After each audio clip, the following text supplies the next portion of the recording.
In this lesson, we're moving on to a specific style of note-taking. You'll continue to apply what you've already learned, but we're going to now add a special format. Cornell Notes are a note-taking style that was invented in the 1950s by Walter Pauk, the Study Center Director at Cornell University. I have a personal investment in Cornell Notes. Growing up, my mom was a teacher and made her students use Cornell Notes.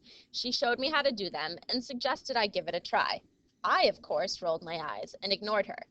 But then I took my first AP class and realized I was a little bit out of my element. I tried the Cornell Notes out of desperation to see if it would help, and honestly, they were the best thing ever. Using Cornell Notes was a serious advantage as a student, and it helped me get through high school and then college with pretty good grades. So even though it's incredibly corny, I love Cornell Notes. So what's so awesome about Cornell Notes? They're both a way to organize your note-taking and a built-in study guide, all rolled into one. Let's look at the special features of Cornell Notes papers, divided into 3 sections. So you'll see that with Cornell Notes, you take your paper and you divide it into 3 different parts. One area is where you take the actual notes. The second area is called the Q columns, where you record questions. And the third area is the summary area, where you wrap everything up. Let's look a little more closely at each of the 3 sections. First up, the notes section. Most of this exactly what you've already been doing. You're going to record textbook and lecture notes here. You're going to use an outline format. You're going to identify the main idea and supporting details. You're going to use short sentences. You're going to practice summarization, paraphrasing, and abbreviations. You're going to do this during class or while you're reading. Let's move on to the second section. The left-hand column is called the cues column.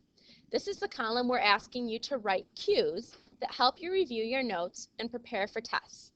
The cues column is dependent on the notes column. So to create the cues column, you look at your notes column and decide, what's the most important stuff I wrote down? What would I need to know for a test? And then you use that information to generate questions about your notes. The questions include things like important words you should know the definitions of, simple recall questions, and most importantly, higher level thinking questions. These are the ones that are really going to cement the information into your brain when you're studying. So here are examples of higher level thinking words that you would incorporate into your questions in the Q columns for those higher level thinking questions. You might ask yourself to compare 2 things. You might ask yourself to diagram or draw a picture that explains how something works. Or you might ask yourself to explain something, tell how and why about a subject. You should write your cues columns within 24 hours of taking notes. We're going to hold you to that for now, but in the real world of college, I always wrote my Q columns a few days before the test as part of my study process. Let's look at the last section of your notes. This is the summary section, section 3. You don't have to include this section on every single page of notes. Rather, you include it on the final page for a section. So if you've written about a topic, when you're done writing about the topic, then you write your summary. You're going to write 3 or 4 sentences, summary of your notes. You don't want it to be too long, but it does need to be long enough to get the main idea. This aspect of Cornell Notes is one of those other things that helps you learn the information.